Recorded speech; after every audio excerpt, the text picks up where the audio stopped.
ನಮಸ್ಕಾರ ಕರ್ನಾಟಕ. ಈ ಮುಕ್ಕುಳಪ್ಪನ ಲವ್ ಸ್ಟೋರಿಗೆ ಮತ್ತೊಂದು ಹೊಸ ತಿರುವು. ಅದೇನಪ್ಪ ಅಂತಂದ್ರೆ, ಕರ್ನಾಟಕ ರಾಜ್ಯದಲ್ಲಿ ಹಿಂದುತ್ವದ ಹೋರಾಟದೊಂದಿಗೆ ಮತ್ತು ಹಿಂದುತ್ವದ ಒಂದು ವಿಚಾರದೊಳಗೆ ಯಾವಾಗಲೂ ಮುಂದಿರುವಂತಹ ಮುತಾಲಿಕ್ ಅವರು ಇವಾಗ ಗ್ರ್ಯಾಂಡ್ ಎಂಟ್ರಿ ಕೊಟ್ಟಾರ. ಆ ಎಂಟ್ರಿ ಅದ್ಭುತವಾಗಿರುವಂಥ ಎಂಟ್ರಿ ಮತ್ತು ಅವರು ಹೊಸದೊಂದು ಟ್ವಿಸ್ಟ್, ಹೊಸದೊಂದು ತಿರುವನ್ನು ಕೊಟ್ಟಾರೆ. ಏನಪ್ಪ ಅಂತಂದ್ರೆ, ಇಲ್ಲ ಈ ಮುಕ್ಕುಳಪ್ಪನಿಗೆ ಒಳಗೆ ಹಾಕ್ಬೇಕು, ಇವನಿಗೆ ಒಬ್ಬರೇ ಅಲ್ಲ, ಈ ಹುಡುಗಿ ಜೊತೆಗೆ ಅಷ್ಟೇ ಅಲ್ಲ ಅಫೇರ್ ಇರೋದು ಅಥವಾ ಸಂಬಂಧ ಇರೋದು, 8 ಹುಡುಗಿಯರ ಜೊತೆಗೆ ಅಫೇರ್ ಐತಿ, ಅಂದರೆ ಸಂಬಂಧ ಐತಿ, ಅಕ್ರಮ ಸಂಬಂಧ ಐತಿ ಈ ಮುಕ್ಕುಳಪ್ಪಂದು, ಇವನು ಒಳಗೆ ಹಾಕ್ಬೇಕು, ಇದು ಲವ್ ಜಿಹಾದ್ ಪಕ್ಕ ಅಂತೇಳಿ ಒಂದಷ್ಟು ಮಾಹಿತಿ ಕೊಡಕತ್ತಿಬಿಟ್ಟಾರೆ. ಅದನ್ನು ಈ ಮಾಧ್ಯಮಗಳು ಒತ್ತಿ ಒತ್ತಿ ಒತ್ತಿ ಒತ್ತಿ ಹೇಳಕತ್ತಿಬಿಟ್ಟಾರೆ. ಇವಕ್ಕೆ ಮಾಧ್ಯಮಗಳಿಗಂತೂ ಯಾವಾಗಲೂ ಇಂಥ ವಿಚಾರದೊಳಗೆ ಮುಂದಿರ್ತಾವೆ. ಒಳ್ಳೆಯ ವಿಚಾರಗಳನ್ನು ತೋರಿಸೋದ್ರಲ್ಲಿ ಯಾವುದೂ ಇರೋದಿಲ್ಲ. ಇವತ್ತು ಸುಹಾನಾ ಸೈಯದ್ದು ಇವಾಗ ಲವ್ ಸ್ಟೋರಿ ನಡೆದೈತಿ. ಆ ಲವ್ ಸ್ಟೋರಿಯನ್ನು ಎಲ್ಲೂ ತೋರಿಸ್ತಾ ಇಲ್ಲ, ಮುಕ್ಕಳಪ್ಪನ ಮಾತ್ರ ಎಲ್ಲ ಕಡೆ ತೋರಿಸ್ತಾ ಇದ್ದಾರೆ. ಓಕೆ, ಇರಲಿ, ಪರವಾಗಿಲ್ಲ. ಈ ಮುತಾಲಿಕ್ ವಿಷಯಕ್ಕೆ ಬರೋಣ.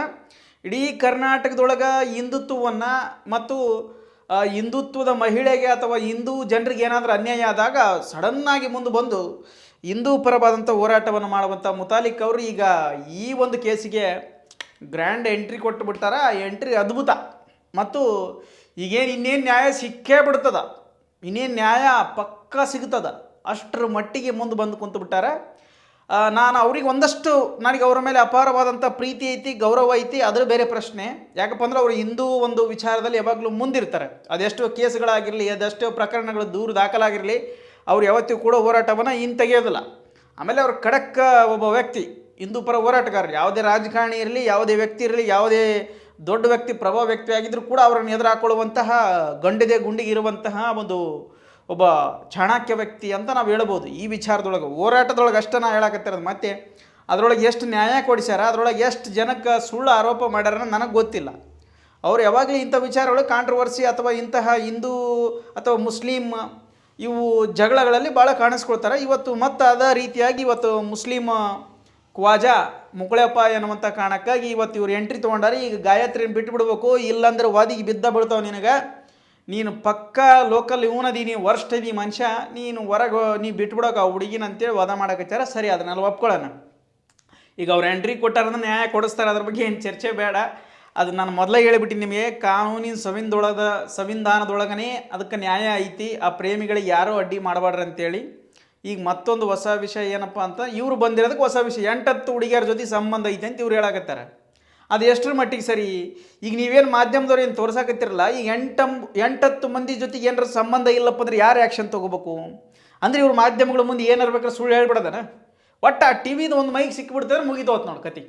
ಒಟ್ಟು ಏನು ತಿಳಿದಿದ್ದು ಬಾಯಿಗೆ ಏನು ಬರ್ತದೆ ಅದನ್ನು ಹೇಳಿಬಿಡೋದು. ಅದು ಕಾನೂನಿನ ಬಗ್ಗೆ ಅರಿವಿಲ್ಲ, ಸಮಾಜದ ಬಗ್ಗೆ ವಿಚಾರ ಇಲ್ಲ, ಪ್ರಚೋದನೆ ಕೊಡಬಾರ್ದು ಎನ್ನುವಂತಹ ಪರಿಜ್ಞಾನ ಇಲ್ಲ, ಹುಚ್ಚು ಸ್ಟೇಟ್ಮೆಂಟ್ ಕೊಟ್ಬಿಡೋದು. ಅದನ್ನೇ ಇವರು ದೊಡ್ಡದು ನ್ಯೂಸ್ ಮಾಡ್ಕೊಂಡು ಡಿಬೇಟ್ ಮಾಡ್ಕೊಂಡು ಇವ್ರು ರೊಕ್ಕ ಮಾಡ್ಕೊಂಬಿಡೋದು.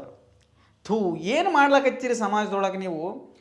ಮುತಾಲಿಕ್ ಅವರೇ, ನಿಮ್ಮಲ್ಲಿ ಒಂದೇನ ಮನವಿ ಮಾಡ್ಕೊಳ್ಳೋದು, ಇಂತಹ ವಿಷಯಗಳನ್ನು ಸ್ವಲ್ಪ ತಿಳ್ಕೊಂಡು ಸ್ಟೇಟ್ಮೆಂಟ್ ಕೊಡ್ರಿ. ನಿಮ್ಮ ಪ್ರಭುತ್ವವನ್ನು ಬೆಳೆಸ್ಕೊಳ್ಳೋದಕ್ಕೋಸ್ಕರ, ನಿಮ್ಮದಾಗಿರ್ತಕ್ಕಂಥ ಒಂದು ವಿಚಾರವನ್ನು ದೊಡ್ಡದು ಮಾಡ್ಕೊಳ್ಳೋಕ್ಕೋಸ್ಕರ ನೀವೊಂದು ಏನೋ ಒಂದು ಅದರಿಂದ ದೊಡ್ಡ ವಿಚಾರ ಪ್ರಚಾರಕ್ಕೆ ಬರ್ಬೇಕನ್ನುವಂಥ ಕಾರಣಕ್ಕೆ ಏನೇನೋ ಸ್ಟೇಟ್ಮೆಂಟ್ ಕೊಡಬೇಡ್ರಿ. ಸತ್ಯವಾಗಿತ್ತಪ್ಪ ನಿಮ್ಮ ಜೋಡಿ ಯಾವಾಗಲೂ ಹಿಂದೂ ಸಂಘಟನೆಗಳು ಇರ್ತಾವೆ. ಸತ್ಯ ಆಗಿತ್ತ, ಲವ್ ಜಿಹಾದ್ ಏನಾದರೂ ಸತ್ಯ ಆಗಿತ್ತು, ಆದಷ್ಟು ಬೇಗ ಒಂದು ವಾರದೊಳಗೆ ನೀವು ಮನಸ್ಸು ಮಾಡಿದ್ರೆ 15 ದಿನದೊಳಗಡೆ ಅಥವಾ ಒಂದು 8 ದಿನದೊಳಗಡೆ ನೀವು ಮಾಡ್ತೀರಿ. ಅದನ್ನು ಮಾಡಿ ತೋರಿಸಿರಿ. ಬರೀ ಸ್ಟೇಟ್ಮೆಂಟಿಗೆ ಸೀಮಿತ ಆಗಬೇಡ್ರಿ ನೀವು. ಇದೇ ವಿಚಾರವನ್ನು ನಿಮ್ಮ ಬೆಳಗಾವಿ ಜಿಲ್ಲೆಯಲ್ಲಿ ಶಾಲಾ ಮಕ್ಕಳಿಗೆ ವಿಷಯವನ್ನು ಬೆರೆಸಿರುವಂತಹ ನಿನ್ನ ಶ್ರೀರಾಮ ಸೇನೆ ತಾಲೂಕು ಅಧ್ಯಕ್ಷ, ಅವನ ಹೆಸರು ಏನು, ಸಕ್ರೆಪ್ಪ ಏನೈತೆ ಅದನ್ನ ಹೆಸರು, ಆತ ಶಾಲಾ ಮಕ್ಕಳಲ್ಲಿ ಆ ಶಾಲಾ ಮಕ್ಕಳಿಗೆ ಬಳಸುವಂತಹ ಕುಡಿಯುವ ನೀರಿನಲ್ಲಿ ವಿಷ ಬೆರೆಸಿದ್ದ. ಅವಾಗ ಎಲ್ಲಿ ಹೋಗಿದ್ರಿ ನೀವು ಮುತಾಲಿಕ್ ಅವರು? ನಿಮಗೆ ಈ ಪ್ರಶ್ನೆ, ಅವಾಗ ಎಲ್ಲಿ ಹೋಗಿದ್ರಿ? ನಿಮ್ಮ ಶ್ರೀರಾಮ ಸೇನೆಯ ಮುಖ್ಯಸ್ಥ ಅಥವಾ ತಾಲೂಕು ಅಧ್ಯಕ್ಷ ಆತ ಶಾಲಾ ಮಕ್ಕಳಿಗೆ, ಮತ್ತು ಅಲ್ಲಿ ಆ ಶಾಲೆಯ ಮುಖ್ಯಸ್ಥ ಯಾರಾಗಿದ್ದರು? ಮುಸ್ಲಿಂ ಆಗಿದ್ದರು. ಮುಖ್ಯ ಶಿಕ್ಷಕರು ಮುಸ್ಲಿಮರಾಗಿದ್ದರು. ಆ ಮುಸ್ಲಿಂ ಆಗಿರುವಂಥ ಕಾರಣಕ್ಕೋಸ್ಕರ ಆತ ಏನು ಮಾಡ್ದ, ಈ ಒಂದು ಷಡ್ಯಂತ್ರವನ್ನು ಮಾಡಿ ಕೃಷ್ಣ ಎನ್ನುವಂಥ ಹುಡುಗ, ಅವನು ಯಾರನ್ನೋ ಆ ಊರಲ್ಲಿ ಒಂದು ಹುಡುಗಿನ ಲವ್ ಮಾಡ್ತಿರ್ತಾನೆ, ನೀನು ಲವ್ ಮಾಡಿದ್ದು ನಾ ಊರು ತುಂಬ ಹೇಳ್ಬಿಡ್ತೀನಿ, ನಾ ಹೇಳೋ ಕೆಲಸ ಮಾಡ್ಬೇಕಂದಂತೆ. ಅದಕ್ಕೋಸ್ಕರ ಆ ಕೃಷ್ಣಪ್ಪ ಎನ್ನುವಂಥ ಹುಡುಗ ಯುವಕ ಆ ಮಾತನ್ನು ಕೇಳ್ತಾನೆ. ಆಯ್ತು, ಹೋಗಿ ಕುಡಿಯೋ ನೀರಿನ ವಿಷಯ ಬೆರೆಸಿಬಿಡ್ತಾನೆ, ಮಕ್ಕಳು ಕುಡಿಯುವಂಥ ನೀರಿನೊಳಗೆ ಶಾಲೆಯಾಗ. ಅದನ್ನು ತಗೊಂಡೋಗಿ ಇಲ್ಲ ಈ ಒಂದು ಕುತಂತ್ರ ಶಾಲೆ ಹೆಡ್ ಮಾಸ್ಟರ್ದು ಇವರನ್ನು ಶಾಲೆಯಿಂದ ಬಿಡಿಸ್ಬೇಕು, ಈ ಊರಿಂದ ಕಳಿಸ್ಬೇಕು ಅನ್ನೋವಂಥದ್ದು ಆತನ ವಿಚಾರವಾಗಿತ್ತು. ಅವಾಗ ಯಾಕೆ ಬರಲಿಲ್ಲ ನೀವು? ಈಗ ಎಚ್ಚರ ಆಗೈತೆ ನಿಮ್ಗೆ. ಅಂದರೆ ಹಿಂದೂಗಳಿಂದ ನಿಮ್ಮ ಸೇನೆಯ ಮುಖ್ಯಸ್ಥರು, ನಿಮ್ಮ ಒಂದು ಸಂಘ ಪರಿವಾರದವರು ಏನಾದರೂ ತಪ್ಪು ಮಾಡಿದ್ರೆ ನೀವು ಬರೋಂಗಿಲ್ಲ, ಈಗ ಬರ್ತೀರಲ್ಲ. ವಾಹ್, ಎಂತೆಂಥವ್ರದಿರಪ್ಪ ರಾಜ್ಯದೊಳಗೆ. ನೀವೆಲ್ಲರೂ ನಮ್ಮ ರಾಜ್ಯವನ್ನು ಮುಂದಾಳತ್ವವನ್ನು ವಹಿಸಿ ಹೋರಾಟ ಮಾಡಿ ನ್ಯಾಯ ಕೊಡಿಸುವಂತಹ ಮಹಾನ್ ಪ್ರಭಾವಿ ವ್ಯಕ್ತಿಗಳು. ವಾಹ್, ಚಪ್ಪಾಳೆ. ಇಂತಹ ಪ್ರಭಾವಿ ವ್ಯಕ್ತಿಗಳು ನಮ್ಮ ಸಮಾಜವನ್ನು ಎಷ್ಟು ಮುಂದುವರಿಸಬಹುದು? ವಿಚಾರ ಮಾಡ್ರಿ, ನೀವೇ ವಿಚಾರ ಮಾಡ್ರಿ. ನಾ ಹೇಳೋದಂತ ಅವ್ರಿಗೇನು ನಾನು ಹೇಳಕತ್ತಿಲ್ಲ, ಅಲ್ಲ, ಅವ್ರ ಹೋರಾಟ ಸರಿ ಇದೆ, ಎಲ್ಲದರಲ್ಲೂ ಕೂಡ ನ್ಯಾಯ ಕೊಡಿಸ್ಬೇಕೆನ್ನುವಂಥದ್ದಷ್ಟೇ ನನ್ನ ವಾದ. ಅವರು ಹೋರಾಟ ಮಾಡಬಾರ್ದು ಅನ್ನೋಂಥದ್ದು ನನ್ನ ವಾದ ಅಲ್ಲ. ಮುತಾಲಿಕ್ ಅವರೇ, ನಿಮ್ಮ ಬಗ್ಗೆ ಅಪಾರವಾದಂಥ ಗೌರವ ಐತೆ, ಅಪಾರವಾದಂಥ ಪ್ರೀತಿ ವಿಶ್ವಾಸ ಐತಿ ನಿಮ್ಮ ಮೇಲೆ. ನೀವು ಕೊಡಿಸ್ತೀರಿ ನ್ಯಾಯ.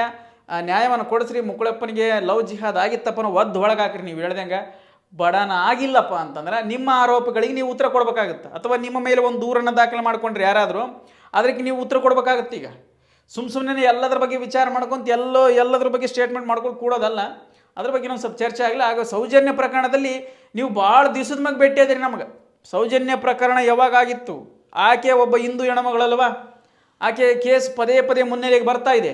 ಆದರೂ ಕೂಡ ನೀವು ಎಲ್ಲಿ ಕಾಣಿಸ್ಕೊಂಡಿಲ್ಲ, ಈಗ ಕಾಣಿಸ್ಕೊಂಡಿರಿ. ಈಗ ಮುಸ್ಲಿಮ್ ಅದಾನ, ಈಗ ಹಿಂದೂ ಅದಾಳ. ಇದೇ ವಿಚಾರವನ್ನು ಶಾರುಖ್ ಖಾನ್ ಮನೆಗೂ ಸಮೇತ ಹೋಗ್ರಿ ನೀವು. ಯಾಕಪ್ಪ ಅಂದ್ರೆ ಈ ಹಿಂದೂ ಧರ್ಮವನ್ನು ರಕ್ಷಣೆ ಮಾಡ್ತಕ್ಕಂಥ ಮಹಾನ್ ಪ್ರಭಾವ ವ್ಯಕ್ತಿ ನೀವು. ನಿಮ್ಮೆಲ್ಲ ನಮಗೆ ಅಭಿಮಾನ ಐತಿ, ನೀವು ಹೋಗಲೇಬೇಕು. ಅವರನ್ನು ಕೂಡ ಕೇಸ್ ಕೊಡ್ರಿ, ಅದು ಹೆಂಗೆ ಮಾಡ್ಕೊಂಡಾನ ಕೇಳ್ರಿ. ಲವ್ ಜಿಹಾದ್ ಆಗೈತೆ ನೋಡ್ರಿ ಅಲ್ಲಿ ಕೂಡ. ಇಲ್ಲಿ ಬಹುಭಾಷಾ ನಟಿ ಪ್ರಿಯಾಮಣಿ ಅವರು ಕೂಡ ಮುಸ್ಲಿಂ ಧರ್ಮದ ವ್ಯಕ್ತಿಯನ್ನು ಮದುವೆ ಆಗ್ಯಾರ, ಅವ್ರ ಮೇಲೇನೂ ಕೇಸ್ ಕೊಡ್ರಿ. ಏನು ಮಾತಾಡ್ತೀರಿ? ಅವೆಲ್ಲ ಪ್ರೇಮ ವಿವಾಹಗಳು ಕಾನೂನಲ್ಲಿ ಐತೆ. ಆ ರೀತಿ ಎಲ್ಲ ಮಾಡಬಾರ್ದು. ಸುಮ್ಮನೆ ಸ್ಟೇಟ್ಮೆಂಟ್ ಕೊಡಬೇಡ್ರಿ. ಸ್ಟೇಟ್ಮೆಂಟ್ ಕೊಟ್ಟಿದ್ರಲ್ಲ ಅದನ್ನು ಸಾಬೀತು ಮಾಡಿರಿ. ಇಲ್ಲ ನೀವು ಮಾಧ್ಯಮಗಳು ಹೋಗಿ ಆ ಸಾಬೀತು ಮಾಡೋದನಕ್ಕೆ ಬಿಡಬೇಡ್ರಿ. ಈಗ ಅವ್ರನ್ನ ಎಲ್ಲದಕ್ಕೂ ಹೋಗಿ ಪ್ರಶ್ನೆ ಕೇಳ್ತಿರಲ್ಲ, ಅವ್ರು ಉತ್ತರ ಕೊಟ್ಬಿಡ್ತಾರೆ. ಈಗ ನೀವು ಉತ್ತರ ತೊಗೊಂಡು ಏನು ಗೆಣಸ್ಕೇರ್ಯಾರ, ನೀವು ಉತ್ತರ ತೊಗೊಂಡದನ್ನ ನಡೆದೈತೆ. ಅವ್ರು ಇನ್ನೂ ಕೋರ್ಟ್ನೊಳಗೆ ಹೇಳ್ತಾರೆ ಅದನ್ನು ನೀವು ಪದೇ ಪದೇ ಚರ್ಚೆ ತೊಗೊಂಬಿಡೋದತ್ತಾಗ ಎಲ್ಲ ಓಸು ಮಂದಿ ತಲೆ ಕೆಟ್ಟವರ ಕುಂತು ಬಿಟ್ಟಿರಿ ನೋಡಿ. ಇಲ್ಲಿ ಸಮಾಜದೊಳಗೆ ಸಾಮಾಜಿಕ ಬದ್ಧತೆಯನ್ನು ಕಾಪಾಡೋದಿಲ್ಲ, ಸಮಾಜದಲ್ಲಿ ಸುಶಾಂತಿ ನೆಲೆಸುವಂತಹ ಒಂದು ವಿಚಾರವನ್ನು ತಲೆಗೆ ಬಿತ್ತೋದಿಲ್ಲ. ಬರೀ ಜಗಳ ಮಾಡುವಂಥದ್ದು, ಬರೀ ಧರ್ಮ ಕೋಮುಗಲಭೆಗಳನ್ನು, ಜಾತಿ ಭೇದಗಳನ್ನು, ಸಂಘರ್ಷಗಳನ್ನು ಟಿ ವಿ ಒಳಗೆ ತೋರಿಸಿ ಹಿಂಗೆ ಮಾಡಿಬಿಟ್ರಿ ನಮ್ಮ ರಾಜ್ಯವನ್ನು. ಅವು ಏನೂ ತಿಳಿಲಾರ್ದ ಶತದಡ್ಡ ಮೂರ್ಖರು ನೀವು ಹೇಳಿದ್ದೆಲ್ಲ ಸತ್ಯ ಅನ್ಕೊಂಡ್ಬಿಡ್ತಾವೆ. 8-10 ಮಂದಿ ಜೊತೆ ಸಂಬಂಧ ಅಂದ್ರೆ ಅವು 8-10 ಮಂದಿ ಜೊತೆ ಸಂಬಂಧ ಇರ್ಬೋದು ಅಂತ ಅವು ಅನ್ಕೊಂಡ್ಬಿಡ್ತಾವ. ಅವಕ್ಕೆ ತಲೆಗೆ ಏನಾರ ಸಗಣಿ ತುಂಬಿತವಕ್ಕೆ. ಅವು ಏನು ಓದಿದ್ರು ಅಷ್ಟೈತೆ. ಅವು ಶಿಕ್ಷಣ ಪಡೆದಿರೋದೇ ಅವು ದೊಡ್ಡ ದುರಂತದು. ಆ ಶಿಕ್ಷಣ ಹೆಂಗೆ ಪಡೆದಾರೋ, ಅದು ಇನ್ನೊಬ್ರು ಹೇಳಿದ್ದನ್ನು ನಂಬಬಾರ್ದು ಅನ್ನುವಂಥ ವಿಚಾರ ತಲೆಯಾಗ ಐತೋ ಇಲ್ಲೋ, ಕೋರ್ಟಿನೊಳಗೆ ನಡೆದಿರುವಂಥ ಒಂದು ಪ್ರಕರಣ ನಾವು ನೇರವಾಗಿ ಮಾತಾಡಬಾರ್ದು. ಅಷ್ಟು ಸಂಬಂಧ ಐತಿ, ಇಷ್ಟು ಸಂಬಂಧ ಐತಲ್ಲ, ನಿಮಗೆ ಗೊತ್ತೈತಲ್ಲ, ನೇರವಾಗಿ ಹೋಗ್ರಿ, ಸಾಕ್ಷಿ ಸಮೇತ ಕೇಸ್ ಕೊಡ್ರಿ. ನೀವು ಇನ್ನೊಂದು ಆರಾಮಾಗ್ತೈತಿಲ್ಲ. ಈಗ ಹೆಂಗಿದ್ರು ಲವ್ ಜಿಹಾದ್ ಮಾಡೇನಂತ ನೀವು ಹೇಳಕತ್ತೀರಿ. ಈಗ ಮತ್ತೆ 10 ಜೊತೆಗೆ 8 ಜನ ಜೊತೆಗೆ ಸಂಬಂಧ ಐತೆ ಅಂದರೆ ಇನ್ನೂ ನಿಮ್ಗೆ ನೇರ ಟ್ವಿಸ್ಟ್ ಸಿಕ್ಬಿಡ್ತಲ್ಲ. ಯಾಕೆ ಬೇಕಾಗಿತ್ತು? ಅವ್ನು ಪಕ್ಕ ಹೊರಗೆ ಬರಬಾರ್ದು. ಹಂಗೆ ಮಾಡ್ರಿ ನೀವು. ಅದಕ್ಕೆ ನಮ್ಮದು ಒಂದು ಸಹಕಾರ ಐತಿ, ತಲೆ ಕೆಡಿಸ್ಕೊಬೇಡ್ರಿ, ಮಾಡಿರಿ. ಅಂದರೆ ಹುಚ್ಚು ಸ್ಟೇಟ್ಮೆಂಟ್ ಕೊಡಬೇಡ್ರಿ. ಹೇಳಿದ ಸ್ಟೇಟ್ಮೆಂಟಿಗೆ ತಕ್ಕಬದ್ಧವಾಗಿರುವಂತಹ ಒಂದು ಮಾಹಿತಿಯನ್ನು ಕೊಡ್ರಿ. ನಿಮಗೆ ಖಂಡಿತವಾಗ್ಲೂ ಆ ಹಿಂದೂ ಮಹಿಳೆಗೆ ನ್ಯಾಯ ಸಿಗ್ತತೆ ಅನ್ನುವಂಥದ್ದು ನನ್ನ ವಾದ. ಧನ್ಯವಾದಗಳು.